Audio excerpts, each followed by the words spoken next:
por tu misericordia y tu bondad, Dios. Gracias porque tú eres bueno.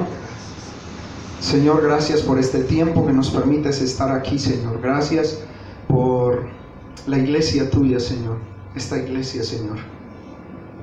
Gracias, Señor, porque tu voluntad es que este lugar se haya levantado y que has añadido, Señor, discípulos, obreros para esta obra, Señor, y que definitivamente son luz para todo Caldas, Señor. Por eso te damos gracias que se nos ha revelado el Evangelio, Señor, y que ahora nuestra vida, Señor, te pertenece. Por eso ya no vivimos para nosotros, sino que vivimos para ti. Señor, que hoy tu palabra sea expuesta, Señor, con toda humildad, Señor, porque es tu palabra, Señor, y que seas tú convenciendo, Señor, abriéndonos el entendimiento, Señor, y que cada día esté más firme esta palabra en nuestras vidas. Te damos gracias, te bendecimos y exaltamos en el nombre de Jesús, quien es el Cristo. Amén. Amén. Gloria al Señor. Quiero compartir, esta mañana estaba compartiendo en Itagüí una palabra que es para la iglesia, para los discípulos. Pero quiero empezar, voy a compartir de esto que compartí en Itagüí, pero quiero empezar con un texto, primeramente, está en Segunda Carta a los Corintios. Segunda Carta a los Corintios, en el capítulo 3. Quiero que leamos los versículos del 4 al 6. Segunda de Corintios, capítulo 3, versículos 4 al 6. ¿Lo tienen? Allí está en la pantalla también, si usted no trajo la Biblia. Y dice allí el versículo 4: y tal confianza tenemos mediante Cristo para con Dios. Versículo 5: no que seamos competentes por nosotros mismos, para pensar algo como de nosotros mismos, sino que nuestra competencia proviene de Dios. Versículo 6: el cual asimismo nos hizo ministros competentes de un nuevo pacto, no de la letra, sino del Espíritu, porque la letra mata, mas el Espíritu vivifica. Una gran bendición este texto. Cuando yo lo recibí, empecé a entrar en este texto, me di cuenta cuál es la obra de Dios. Me di cuenta realmente el privilegio que tenemos usted y yo de ser usados por Dios para su obra. Muchas personas que van a la iglesia no saben realmente cuál es la obra de Dios.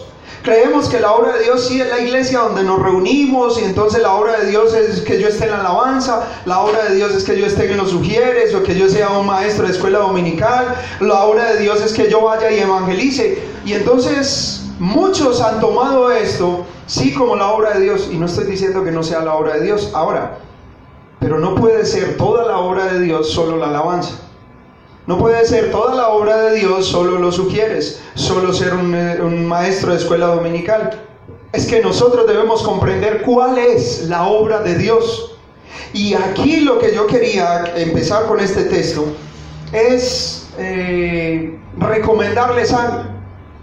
Démonos cuenta como iglesia el privilegio que tenemos como hijos de Dios. Aquí mismo nos está diciendo entonces que nuestra confianza está en Dios, en Cristo. Pero también dice el versículo 5 allí que no somos competentes por nosotros mismos, para pensar algo como de nosotros mismos. Aquí nadie puede pensar que soy yo, que son mis capacidades, que son mis habilidades, que son todos los movimientos de la palabra que tengo, que es a cuántas personas he ido, que por eso soy más que otra persona. O que yo todo eso lo hago porque es que yo sí he entendido el Evangelio, porque yo sé muchas cosas de la palabra y por eso hago todo eso. Aquí lo que nosotros debemos comprender es que nosotros somos competentes en esa obra de Dios. Es por la misericordia, por la gracia de Dios y porque Él nos ha escogido para esto. Nuestra competencia proviene de Dios. Porque es que la obra es a través del Espíritu, no es en mis fuerzas. ¿Sí me hago comprender con esto? Por eso dice entonces que Él mismo nos hizo ministros competentes de un nuevo pacto. Y lo que yo quiero que nos demos cuenta es que lo que Dios nos ha entregado a nosotros no es cualquier cosa. Y que usted y yo no somos ministros, como dice allí, de esa letra, de ese conocimiento, sino que somos ministros de un nuevo pacto, ministros del Espíritu. ¿Usted sabe qué significa eso? El ministerio del Espíritu. Es que nosotros realmente no lo hacemos porque tengamos mucho conocimiento. Es porque el Espíritu Santo de Dios está en nosotros y Él es el que nos lleva a testificar del Señor. Quiero dejarlos allí y quiero que entonces comprendamos nosotros lo que hoy el Señor nos va a hablar. Quiero que me acompañe a Efesios capítulo 4. Efesios capítulo 4 y vamos a leer desde el versículo 11 hasta el 16. Efesios 4:11 dice, ¿lo tienen allí ya? Dice, y Él mismo constituyó a unos apóstoles, a otros profetas, a otros evangelistas, a otros pastores y maestros, a fin de perfeccionar a los santos para la obra del ministerio, para la edificación del cuerpo de Cristo. Versículo 13, hasta que todos lleguemos a la unidad de la fe y del conocimiento del Hijo de Dios, a un varón perfecto, a la medida de la estatura de la plenitud de Cristo, para que ya no seamos niños fluctuantes, llevados por doquiera de todo viento de doctrina, por estratagema de hombres que para engañar emplean con astucia las artimañas del error, sino que siguiendo la verdad en amor, crezcamos en todo en aquel que es la cabeza, esto es Cristo, de quien todo el cuerpo, bien concertado y unido entre sí por todas las coyunturas que se ayudan mutuamente, según la actividad propia de cada miembro, recibe su crecimiento para ir edificándose en amor. Muy especial porque este texto nos habla del propósito de Dios con la iglesia. ¿Para qué existe la iglesia? ¿Para qué está la iglesia? ¿Para qué Dios constituye a unos apóstoles, a otros profetas, a otros evangelistas, a otros pastores y maestros? ¿Cuál es el propósito de Dios con esto?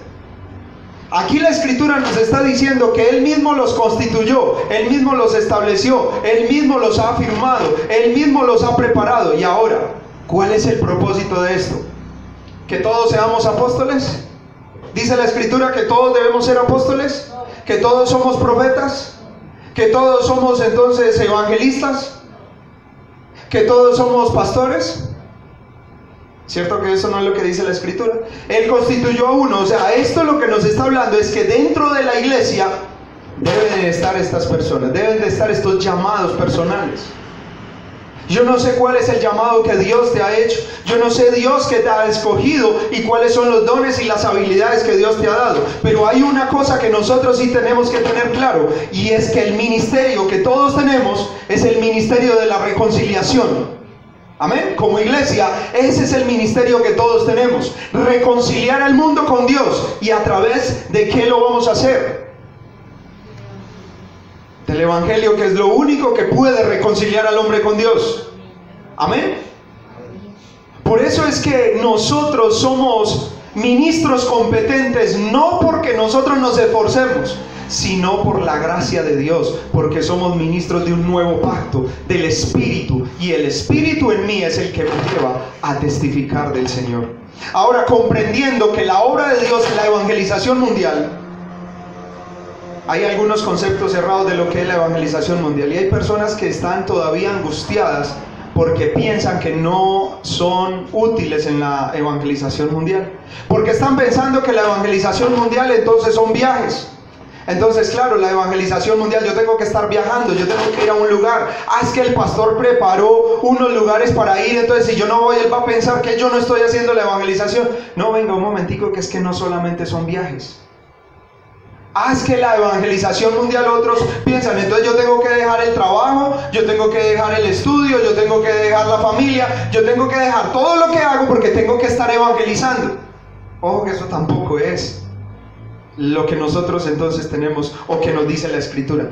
La evangelización mundial, primeramente, es la obra de Dios.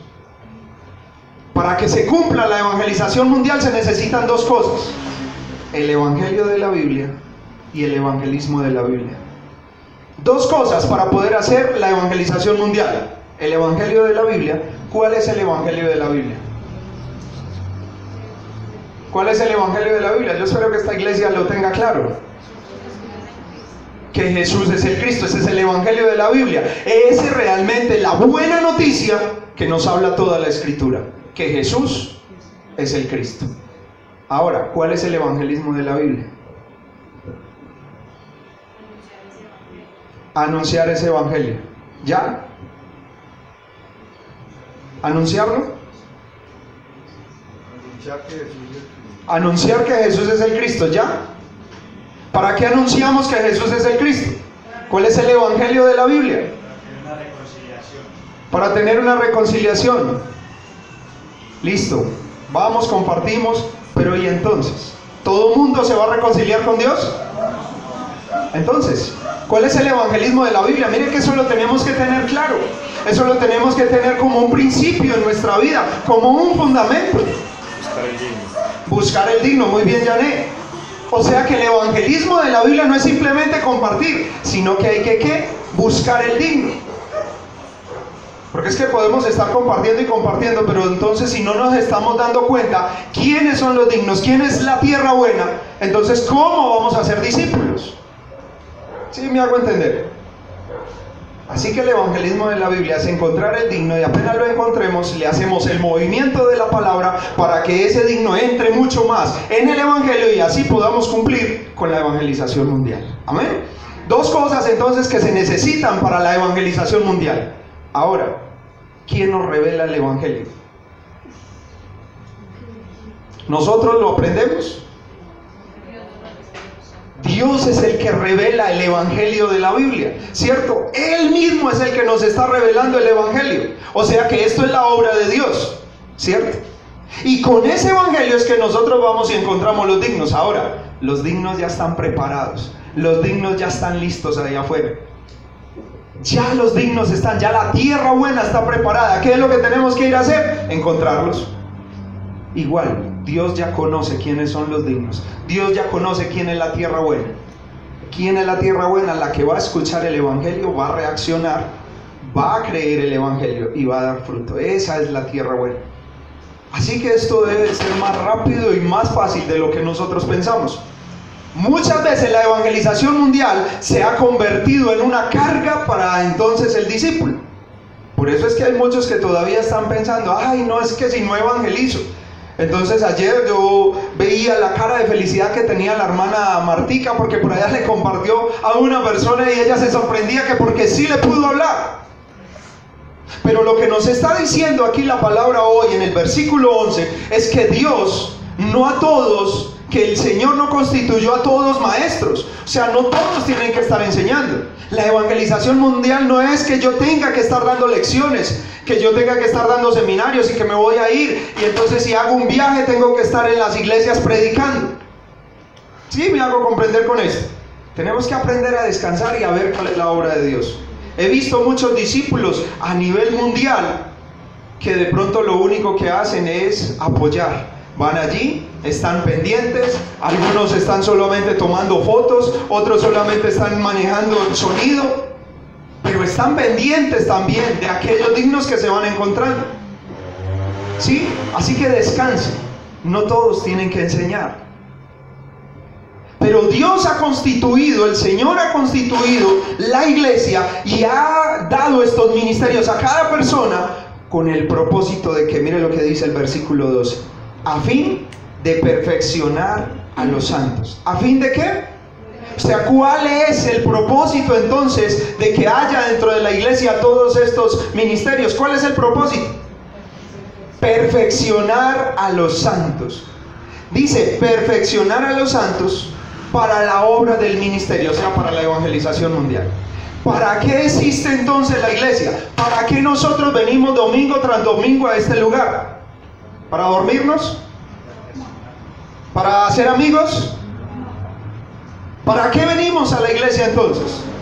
A darle el culto a Dios, ¿cierto? Porque ¿quién le da el verdadero culto a Dios? El verdadero cristiano es el único que le puede dar el verdadero culto a Dios. Aquel que ha entendido para qué viene a la iglesia. Y ahora el que ha venido a la iglesia viene entonces también a entrenarse, a estar perfeccionándose. Para eso venimos, para perfeccionarnos. ¿Y quién hace esto? Los pastores, los maestros, los apóstoles. Dentro de la obra de Dios, que es la evangelización mundial, todos estos llamados están encargados ¿a qué? A perfeccionar.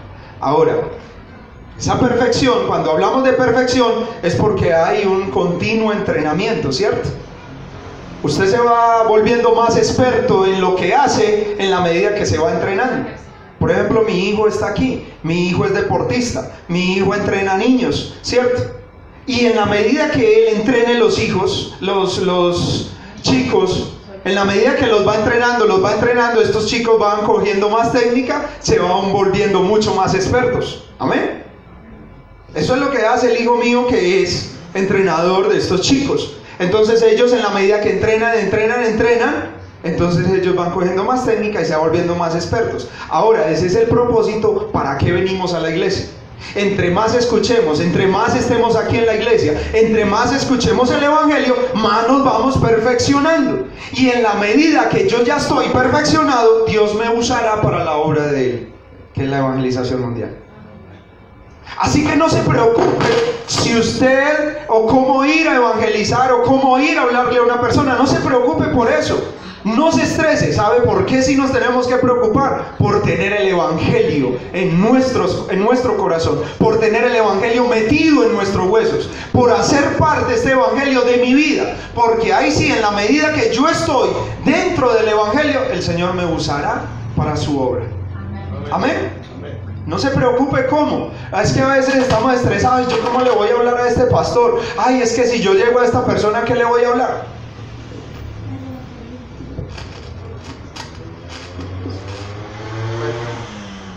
O sea que están pidiendo es micrófono inalámbrico. ¿Sí, pastor? Entonces, cuando nosotros entendemos esto, nos vamos perfeccionando. Amén. Nos vamos perfeccionando. Entonces mire lo que dice, ese es el propósito de todo. Vamos perfeccionando a los santos para la obra del ministerio y para la edificación. ¿De qué? Dice que del cuerpo de Cristo. ¿Quién es el cuerpo de Cristo? La iglesia. La iglesia. O sea que la iglesia tiene que ir edificándose, ¿cierto? Y cuando esa iglesia ya esté lista, preparada, Dios usará. Por eso yo le digo, es un privilegio que Dios haya escogido esta iglesia para la evangelización mundial. Usted podrá sentirse poca cosa. Usted dirá, no, yo no soy un pastor reconocido, yo no soy una persona reconocida. Aquí es que de pronto nadie nos conoce. O bueno, ahora sí nos empezaron a conocer aquí. Ahora sí que nos están conociendo.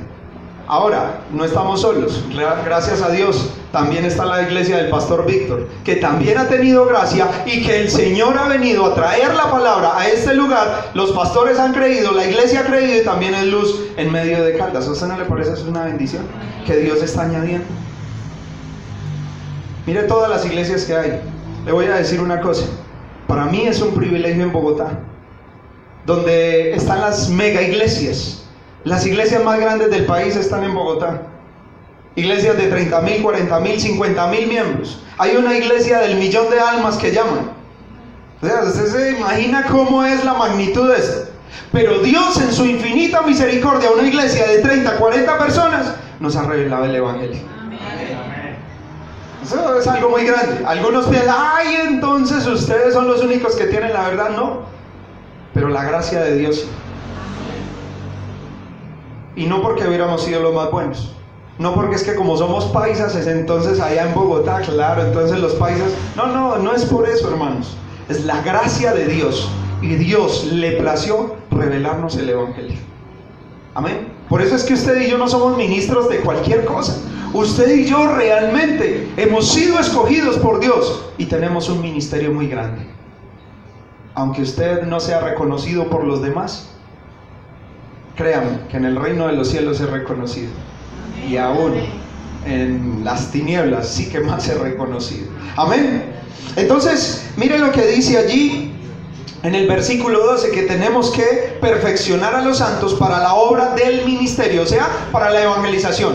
Cuando estemos perfeccionados, o sea, cuando estemos bien entrenados, entonces Dios nos usará. Por eso lo único que yo le digo y le recomiendo es: prepare su corazón. ¿Con qué tenemos que preparar el corazón y la vida? Con el evangelio. Hagamos de este evangelio nuestro evangelio, mi evangelio, como decía Pablo. Que este evangelio es mi evangelio. Cuando este evangelio es mi evangelio, estoy preparado para que Dios me use. Y créame que Dios me va a usar donde Él quiera usarme. Algunos están estresados: ¿cuándo será que yo viajo? ¿Cuándo será que a mí me llevan por allá? ¿Cuándo será que a mí me llevan allí? No, esto no es cuándo el hombre me va a llevar, es cuánto mi corazón está preparado para que Dios me ponga en el lugar que debe ponerme. Y la única manera, preparándonos en este evangelio. Por eso dice que esa edificación y que esa perfección tiene que llegar. Mire lo que dice el versículo 13: hasta que todos lleguemos. ¿A dónde? O sea, ¿cómo sabemos que la iglesia está preparada para la obra de Dios? Cuando estamos en la unidad de la fe. Hasta que todos lleguemos a la unidad de la fe. O sea, cuando esa verdadera iglesia esté creyendo una sola cosa. ¿Qué es lo que la iglesia tiene que estar creyendo? Que Jesús es el Cristo. Ahora, ¿creemos verdaderamente que Jesús es el Cristo? ¿Será que todos los que hoy estamos en este lugar hemos creído que Jesús es el Cristo? ¿O sabemos que Jesús es el Cristo? Es que hay una diferencia muy grande entre saber y creer. Ojo con eso. Porque uno, pues, es muy fácil estar diciendo: ah, sí, yo creo que Jesús es el Cristo. Pero cuando viene la aflicción, cuando viene la dificultad, cuando viene el problema: ah, no, venga, no, espérese, es que yo tengo que orar por esto, ¿cómo así? Y empezamos a reprender al enemigo. ¿Realmente creemos que Jesús es el Cristo? La palabra del Señor en Santiago nos habla que los demonios también creen. ¿Y sabe qué dice? Y tiemblan. ¿Usted sabe eso qué es? Pero dice la Escritura que ellos creen y tiemblan. Ahora, ¿creen? Aunque la Biblia diga que creen, ¿será que sí creen? ¿O lo que pasa es que conocen? Porque un demonio conoce que Jesús es el Cristo. Un demonio sabe que Jesús es el Cristo y que en Él está toda autoridad. Por eso es que tiemblan. Por eso es que cuando Jesús iba caminando, los demonios se manifestaban y entonces venían contra Él. Bueno, ¿qué tienes contra nosotros, Hijo de Dios? O sea, ellos sabían que Él era el Hijo de Dios, que fue a la cruz y resucitó. Ahora, esa puede ser la fe de muchos. Es que yo sé que Jesucristo murió en la cruz por mis pecados. ¿Lo sabe o lo cree? Porque es que una cosa es saberlo. Sí, yo lo sé. Yo sé que Él murió por mis pecados, pero si yo todavía no he podido salir del pecado, si yo todavía sigo esclavizado a las cosas de este mundo, ¿verdaderamente he creído? Es que la fe de creer en Jesús como el Cristo es la fe de creer que Satanás no es un problema en mi vida, que el pecado que me separaba de Dios ya no es un problema en mi vida, y que la muerte, o sea, esa separación con Dios tampoco es un problema en mi vida, que Él está conmigo. ¿Qué quiere decir eso? Que cualquier circunstancia a la cual yo me enfrente ahora ya no puede ser un problema en mi vida. Ya eso no me puede sacar del propósito de Dios ni de la obra de Dios. Entonces, mire, muy fácil decir que creemos, eso lo decimos muy fácil. Y entonces, esto es lo que más yo miraba en toda la conferencia Tirano que se tuvo en este tiempo. ¿Qué fue lo que más nos recalcaron? Es que el conocimiento, algunos saben que Jesús es el Cristo y ya no lo aprendemos. ¿Qué significa que Jesús es el Cristo? Él es el ungido de Dios, porque Cristo no es el nombre sino el oficio. Entonces Cristo significa que Él es el ungido como el verdadero rey, verdadero sacerdote y verdadero profeta. Eso lo sabemos, amén. Ahora, ¿cuál es el problema del hombre? El problema del hombre es que está separado de Dios, se separó por el pecado y peca por la influencia de Satanás. Ahora, entonces el Cristo significa que el verdadero rey derrotó a Satanás, que el verdadero sacerdote solucionó el problema de pecado y que el verdadero profeta nos abrió el camino y nos reconcilió con Dios. Amén, eso es la salvación. Lo sabes muy bien, te lo sabes, lo expones, excelente. Te sabes la cartilla de las 2 elecciones. Qué triste que hemos visto algunos discípulos que vuelven a escuchar las 12 lecciones, otra vez lo mismo. No, yo ya me sé eso. Verdaderamente lo sabemos, pero lo creemos. Una persona que cree que Jesús es el Cristo jamás será una repetidera de las repetideras. Entre usted y yo, entre más escuchemos el Evangelio, entre más nos repitan las cosas, le aseguro que cada día profundizamos más en el Evangelio. Amén. Esto no se trata de un mero conocimiento. Algunos se aprendieron la cartilla y ya. Yo siempre se lo he dicho a los discípulos, y aquí tuve la oportunidad de tener a los discípulos y compartir con ellos. ¿Y qué les decía? Venga, no se queden solo con el texto que aparece ahí en la cartilla. ¿Qué les decía? Vayan al contexto, vayan y profundicen, vayan, miren por qué dice eso. Y cuando usted y yo vamos a exponer el Evangelio, se va a dar cuenta que eso nos da mucha más riqueza a la hora de compartir, a que cuando usted se sabe un solo versículo.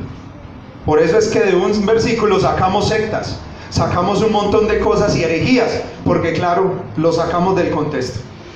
Eso es profundizar en el Evangelio, eso es entrar en el Evangelio. ¿Lo tenemos claro? Amén. Amén. Entonces dice, hasta que todos lleguemos a la unidad de la fe. O sea que para ser usados por Dios para la evangelización mundial, toda la iglesia tiene que estar creyendo una sola cosa. Si dentro de la iglesia hay una fe equivocada, si unos creen una cosa, los otros creen otra, así como cuando el Señor preguntó, ¿quién dicen los hombres que es el Hijo del Hombre? Mateo 16, 14, 13 y 14. Ah, no, es que unos dicen que tú eres Juan el Bautista, otros que tú eres Elías, otros que tú eres Jeremías o alguno de los profetas. Esa no es la fe.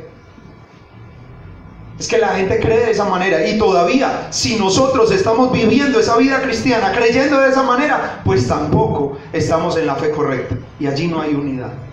La unidad de creer que Jesús es el Cristo es que Él no es Juan el Bautista, es que Él no es Elías. Entonces, ¿por qué tú vienes a la iglesia? ¿Vienes por un milagro? ¿Cuántos vienen por un milagro? Qué bien. Porque es que muchos vienen a la iglesia todavía esperando un milagro. Y oramos y oramos. Ahora, no estoy diciendo que Dios no haga milagros. Yo no estoy diciendo que Dios ya dejó de hacer milagros, que eso solo lo hacía Jesús allá en la época que Él vino. No, lo va a seguir haciendo. Él es el mismo de ayer, de hoy y por los siglos. Ahora, ¿pero será que la iglesia lo que necesita es un milagro? ¿O lo que necesita la iglesia es permanecer en el Evangelio para seguir teniendo vida? Amén. Amén. Y como ahora que tenemos vida, somos hijos de Dios, entonces Él de sus hijos cuida y Él sabe qué cosas tienen necesidad. Por eso todo lo que necesitemos para la obra de Dios, Él lo añadirá. Y listo, es así de sencillo. Sin estar entonces estresándonos, ¿cuándo será que el Señor me va a hacer este milagro? Es que si la iglesia todavía está creyendo de esta manera, entonces tienen una fe equivocada, y allí no hay unidad en la iglesia. La iglesia toda debe de haber creído que Jesús como el Cristo, con la cruz y la resurrección, solucionó todo problema en nuestra vida. ¿Usted sabe qué significa eso? Que Él en la cruz y en la resurrección solucionó todo mi problema. Es que yo ahora estoy con el Rey de Reyes y Señor de Señores. ¿Qué problema es cuando yo estoy con Dios? Pero si para mí todavía la enfermedad es un problema, y claro, eso no deja de ser incómodo, porque ¿a quién le gusta estar enfermo? A nadie, ¿es cierto que no? Pero igual eso ya no puede ser un problema que me separe de Dios. Pero si la enfermedad a mí me separa de Dios, entonces eso sí es un problema, pero no tanto la enfermedad, sino la incredulidad. Porque si no he creído que el Señor en la cruz solucionó todo problema, es que soy un incrédulo. Y allí sí hay un pecado muy grande. Porque el pecado verdaderamente es no creer en el pacto de Dios. Es no creer que Él ha consumado todo. Entonces, debemos llegar a esa unidad de la fe, pero no dice solo de la fe, sino del ¿qué? Del conocimiento del Hijo de Dios. Y aquí hay algo. Para yo poder crecer en la fe, pues también tengo que ir creciendo en el conocimiento del Hijo de Dios. Ahora, para yo tener vida, primero creo. Después de creer, el que me enseña a mí es el Espíritu Santo. ¿Sí me hago entender con esto? Algunos piensan que es por el conocimiento. Entonces, por eso es lo que nosotros decimos. Nos volvemos maestros, pero solo de la letra. Y esa letra es muerta. Cuando es puro conocimiento. Por eso es que la fe es diferente. Porque el Evangelio no se recibe por conocimiento, el Evangelio se recibe por revelación. Cuando yo ya tengo el Evangelio revelado, ahora el Espíritu Santo de Dios me lo va a enseñar por medio de las Escrituras. Y eso es lo que debe estar haciendo la iglesia.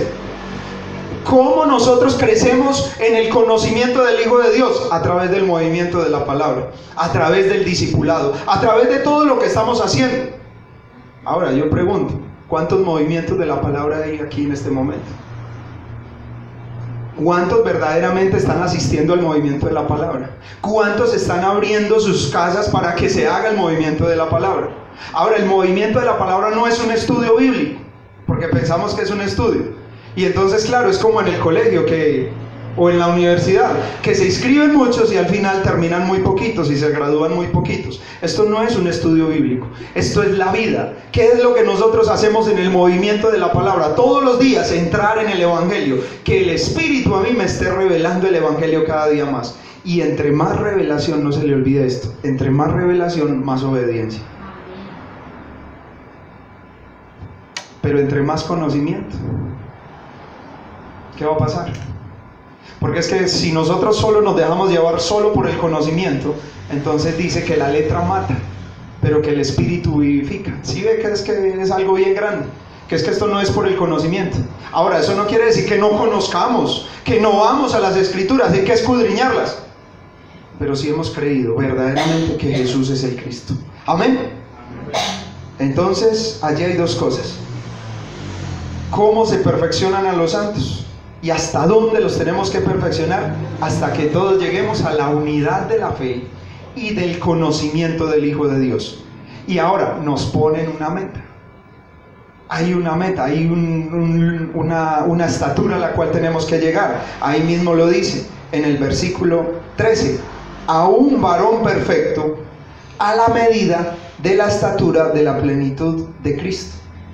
¿Hasta dónde tenemos que llegar con ese conocimiento y la unidad de la fe? Hasta la estatura del varón perfecto. ¿Quién es? Cristo. Ahora, esto lo que nos está diciendo es que cuando lleguemos a esa estatura, entonces, ¿qué es lo que tiene que hacer en la vida del discípulo y del cristiano? Que todos los días tiene que ir en aumento. Para eso está la iglesia. Para fortalecer a aquellas personas que vienen por primera vez. Pero aquellos que vienen, por ejemplo, hoy, los que vinieron por primera vez, o aquellos que no conocen el Evangelio, es el tiempo entonces de que ahora, aquí hay un grupo de personas, hay un grupo de pastores, de líderes, de aquellas personas que Dios ha preparado para ir fortaleciéndose y para que se fortalezca en su fe. ¿Qué quiere decir esto entonces? Que esto es lo que nosotros tenemos que ir haciendo todos los días, creciendo en esa fe. Y les ponía el ejemplo esta mañana en Itagüí. No es lo mismo un bebé de 6 meses. Un bebé de 6 meses llora por cualquier cosa, ¿cierto? Si tiene hambre, llora. Si entonces tiene frío, llora. Si la madre no le da alimento, llora. Si el bebé se separa de la mamá, llora. ¿Sí? Si tiene un dolorcito, llora. O sea, el bebé está haciendo muchas pataletas.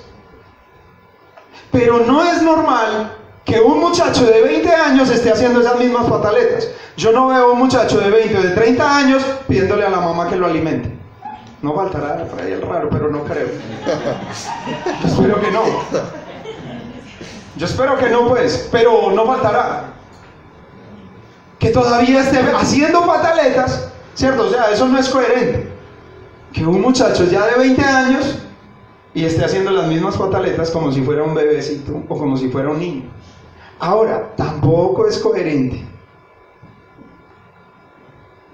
que una persona que ha entrado al Evangelio y ya después de un tiempo que ha ido creciendo, que ha ido entrando en el Evangelio, haga las mismas cosas que hacía como cuando empezó. Es entendible que hay muchas personas que al no comprender el Evangelio, en primera instancia, cuando vienen a la iglesia, claro, hay muchas dudas, hay muchas inquietudes, hay muchas cosas que no nos cuadran y entonces estamos comportándonos de cierta manera. Pero es que esto tiene que ir creciendo, pero es que mi vida espiritual tiene que ir perfeccionándose. Y llegando al punto donde ya tengo verdaderamente la fe en el Hijo de Dios y en el conocimiento de Él. Y entonces ya no puedo hacer las mismas pataletas. O sea, ya la iglesia no puede estar dividida, ya la iglesia no puede estar viviendo bajo inmoralidad. Ahora, nosotros llevamos, por la gracia de Dios, 3 años profundizando en el Evangelio. Es que no puede ser coherente que nosotros sigamos comportándonos como cuando recibimos el Evangelio. Tenemos que haber crecido. O sea, y entonces cuando yo me doy cuenta de que algunos discípulos siguen en los mismos problemas, siguen enredados en las mismas cosas, y siguen entonces y nada que avanzan, no, venga, es que allí hay algo anormal. ¿O es que no hemos creído? ¿O qué es lo que pasa? ¿Dejamos de alimentarnos? Por eso entonces nosotros vemos que Pablo le manda una carta o 2 cartas a la iglesia de Corinto y les está exhortando que esta iglesia está viviendo bajo inmoralidad, está viviendo ¿en qué? En división, está viviendo en pleitos entre ellos mismos. Eso es normal en la iglesia. No. Si se pierde el Evangelio, eso es lo normal. Pero si tenemos el Evangelio, todas estas cosas las tenemos que aprender ¿a qué? A trascender. Por eso entonces, como dice 2 de Corintios también, en el capítulo 10, versículo 5, dice: derribando argumentos y toda altivez que se levanta en contra del conocimiento del Hijo de Dios, y llevando cautivo todo pensamiento a la obediencia a Cristo. ¿Qué quiere decir? Que hay que empezar a derribar, porque todo eso que está sucediendo sin el Evangelio son argumentos de Satanás para impedir que las personas puedan creer en Jesús como el Cristo, para que nos afirmemos y tengamos la unidad de la fe. Todos son argumentos de Satanás, porque hay personas que todavía no avanzan porque tienen llena su mente de argumentos. Pero les decía Johnny también, la única manera de poder derribar todos esos argumentos es a través de la palabra. Porque hay personas que se han levantado con argumentos para no creer el Evangelio, pero sabe que esos argumentos son más tradiciones. Es que a mí me lo enseñaron así crecí y así voy a morir. No, es que eso no es así. Demuéstreme por las Escrituras ese argumento.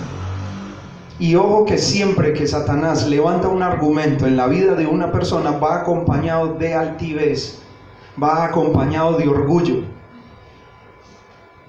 Porque es que si la persona está convencida de lo que está diciendo, de la persona que está teniendo este argumento, pues es porque debe de haber un fundamento bíblico. Y si lo tiene, ¿cuál es el problema de que nos sentemos? Pablo, en Hechos 17, 2 y 3, cuando iba a Tesalónica, él allí a los judíos, entonces él discutió con ellos por 3 días de reposo.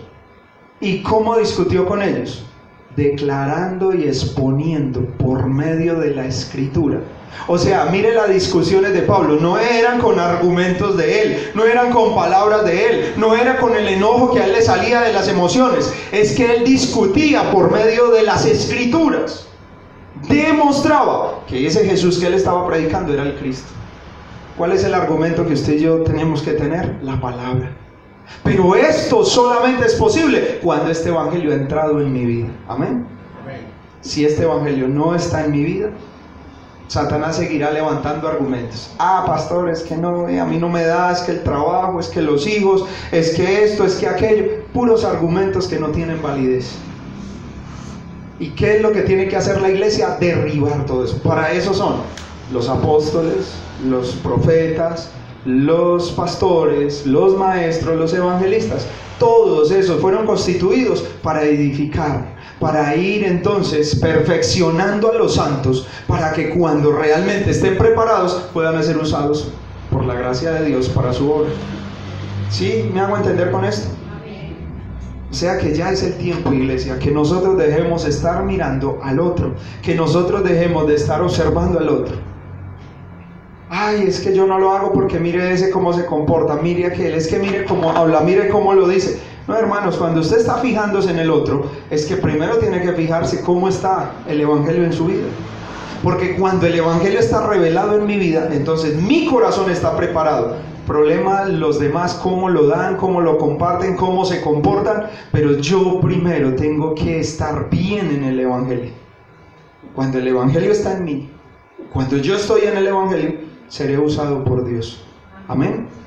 Y allí es donde nosotros veremos que muchos de los que fueron primeros serán postreros, y de los postreros algunos serán primeros. Yo no sé, pero para mí es una gracia que Dios nos haya traído, y estas son las primicias de este evangelio. Esta iglesia es una primicia del evangelio. Ahora, no vaya a ser que nos vamos a convertir en postreros.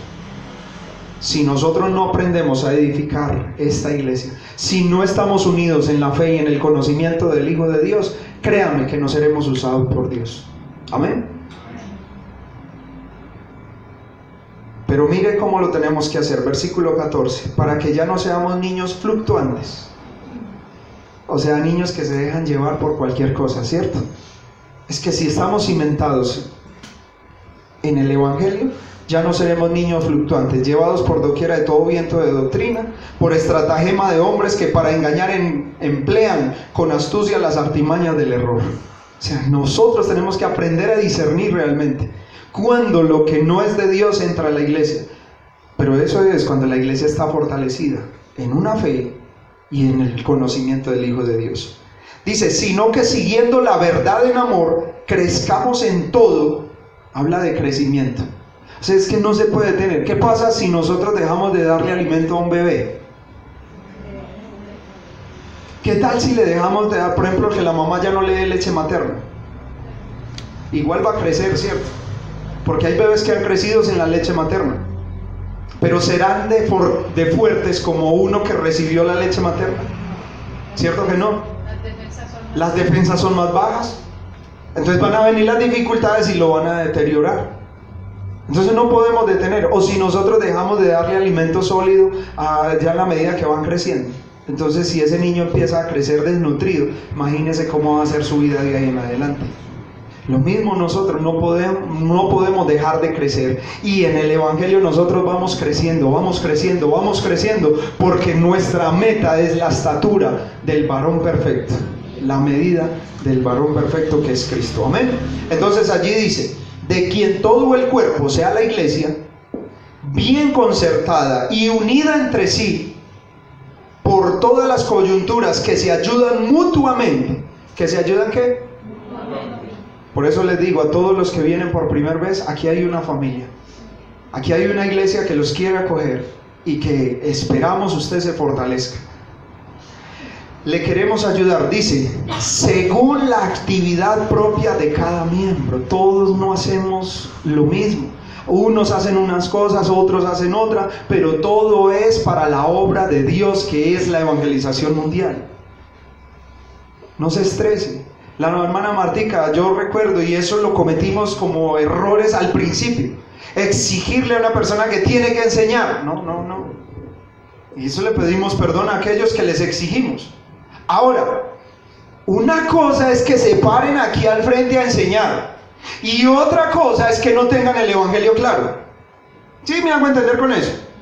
Porque nosotros tenemos que tener este conocimiento metido en el corazón, porque el día de mañana nos tocará presentar defensa ante él, o nos tocará ir a testificarle al otro. Puede ser que no tengamos la habilidad de enseñar o de predicar como los pastores, pero entonces ¿qué va a hacer cuando usted entonces se presente en su casa y tenga que testificarle a su hermana o su papá, a su mamá, a su sobrino en el barrio?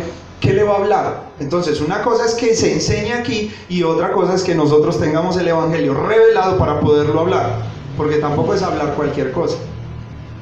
Entonces, ¿para qué son los movimientos de la palabra? Para irnos fortaleciendo. Y aquellos que tienen la habilidad de enseñar, entonces se perfeccionen cada día más en eso que Dios los llamó. ¿Sí me hago entender? Así que descansemos, porque es la obra de Dios y Él nos usará de acuerdo a esto. Mire lo que está diciendo allí. Según la actividad propia de cada miembro, recibe su crecimiento para ir edificándose en amor. Podemos descansar entonces, que la evangelización mundial no es mi obra. Usted y yo no somos capaces de hacer la obra de evangelización. Es Dios mismo el que la está haciendo. ¿Qué es lo que usted y yo tenemos que hacer? Preparar nuestro corazón con el evangelio, nuestra vida, estar haciendo de este evangelio mi evangelio, porque entonces así Dios sí me usará en lo que Él me ha dado para ser usado en la obra de Dios. ¿Qué tal si oramos? Padre, te damos gracias y te bendecimos, exaltamos tu nombre y te agradecemos, Señor. Gracias por tu misericordia y tu bondad. Gracias, Señor, porque tú has sido bueno, amado Dios. Gracias porque ahora entendemos, Señor, que la iglesia, Señor, es el cuerpo de Cristo y que todos unidos estamos para ayudarnos mutuamente y poder fortalecernos e ir creciendo, Señor, ir perfeccionándonos, Señor. Y en la medida que vamos siendo perfeccionados y lleguemos a esa estatura del varón perfecto, la medida de Cristo, entonces nosotros seremos usados para la evangelización mundial, que es tu obra, Señor. O sea, mi preocupación no es cómo voy a ir a hacer la evangelización, no. Mi preocupación, Señor, es cuánto de este evangelio tengo metido en mi corazón, en mis huesos, en todo mi ser, para poder ser usado por ti, Señor. En la medida que tenga este evangelio, Señor, sé que tú nos usarás. Amado Dios, te damos gracias, te bendecimos y te pedimos que nos ayudes a crecer todos los días más en esta fe y en el conocimiento del Hijo de Dios. Te honramos en el nombre de Jesús, quien es el Cristo. Amén. Bendiciones.